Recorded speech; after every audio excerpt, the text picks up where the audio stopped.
I'm standing beside what is going to be my fall garden. Now, it's not too late to start things. I do have my brassicas like broccoli, cabbage, cauliflower, Brussels sprouts, those type of things already started. But if you want to plant some root vegetables, these things take about 60 days for, say, something like a beet, and I have 59 days yet. These things, once mature, can take a little bit of a frost, and I am willing to cover them all up because I really want to get a lot of food this year. This is one of my new spaces I have for my fall garden. And you can see I kind of like the different shapes of beds, a little eclectic feel, but I like little corner beds like that. And then we have the rows. And then if we come over here, we filled in this corner as well. We had a huge rainstorm, so it's really wet over here. But you can see I have this corner as well. So this corner, I think I'm going to put in my Brussels sprouts and then maybe a few shorter things in the front because Brussels sprouts get pretty tall.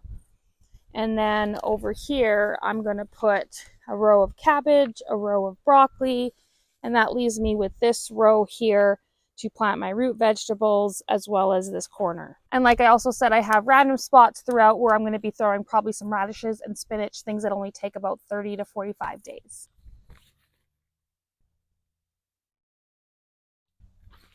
Whoa! Okay, that is pretty sloppy.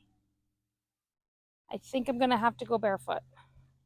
Today we're going to be planting these golden beetroots. I have been loving these. They are very sweet compared to a normal beet, not that really earthy flavor. And then as well as these sweet Merlin, which again I roasted. I made these two for dinner last night. I roasted them together and they were no sugar and they tasted so sweet. So these two are winners. And then just the regular old Detroit dark red because it's nice to have that beet flavor sometimes if you want it. Plus these are good for pickled beets. Okay, I'm going to brave this slop here. Hopefully I don't sink down too much. Whoa. Oh, like we said, we had a lot of rain and this is a new bed. But hey, it's part of gardening, right? So I'm going to do 2 rows in here. I'm going to start with these golden beets. And I was going to get a shovel, but this is so soft. What I'm going to do is just actually dump these on the surface and then just push them in. Beets can actually be planted fairly close together. They will grow in clumps because they have a long taproot, but the bulb part can actually grow a little bit above the ground. So I'm going to just kind of plant these about 1 inch apart. Just put them on the surface, poke them in. You can give a little pat depending on your soil. And let's just get these all planted. I'm planting the rest of them, as many as I can, because they're really good. So if you accidentally drop 2 seeds in one hole, it's okay. They'll grow nice. So it says 50 to 60 days on the package. You know, I always like to give a little bit of time for germination as well. But with this rain, nice good soil, warm days, germination is usually a little bit quicker than, say, if you're planting them in the spring. Oh my goodness. There, so we got a nice 1 whole row of the golden beet. And a nice mud spa on my feet today. We'll do the same thing over here with these Merlin beets. Yeah, my beds aren't perfectly straight or my lines aren't, but that's okay. Mother Nature doesn't plant things in straight lines, so, well, you can. It does look really nice. It's very visually appealing. I know that this will grow just the same.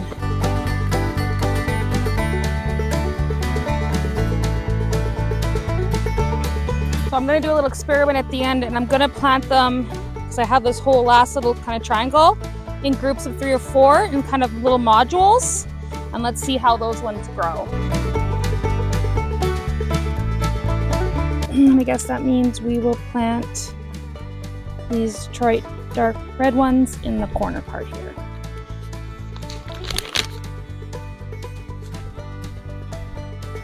Again, maybe I'm going to do a little more of an experiment with these guys and just let's sprinkle them in. I don't know. They'll grow. They'll grow really nice. Actually, there's a lot in here. I don't think I'm going to plant those all. And then all we have to do is take some dirt and kind of throw it on top. This is kind of muddy right now. That's okay. Mother Nature just pre-dampened the soil for me. Now just for a little wash of the hands somewhere. Good to go. And then here are all the brassicas that I've started. I just want to wait till they get they have their first set of true leaves. Maybe just give them a little bit longer, one more week. These are a golden acre cabbage, an early Copenhagen market cabbage, a red express cabbage. Got some more of the Chinese cabbage. Those are doing really well. This is kale, a rainbow lacinato, some purple kohlrabi. Got one little guy germinated for my cauliflower. I struggle. I just can't do it. Calabrese broccoli. And then these are all my Brussels sprouts, Long Island improved. A little bit of a red rhubarb Brussels sprout and a Catskill Brussels sprout. Then some purple sprouting broccoli, a green sprouting broccoli. This is a Waltham 29 broccoli and a Sun King hybrid broccoli. So another week and I'll plant those all out in those other 2 rows. With just under 60 days left in my growing season, my frost-free growing season, remembering that they'll grow a little bit more if we have a late frost. It's always a risk, but we could get a late frost, or even cover them up if you get an early frost and still have 2 to 3 weeks more of them being able to grow. And I still have lots of time for growing. I'm gonna get these guys planted out in the next week. Just planted some beets. I'm going to plant some more carrots, as well as in the next couple of weeks, I still have time to plant my radishes and my spinach. And if you're not familiar exactly with what a fall garden is, go ahead, check out the video I did about it here. As always, thank you so much for watching, and we'll see you next time. Bye.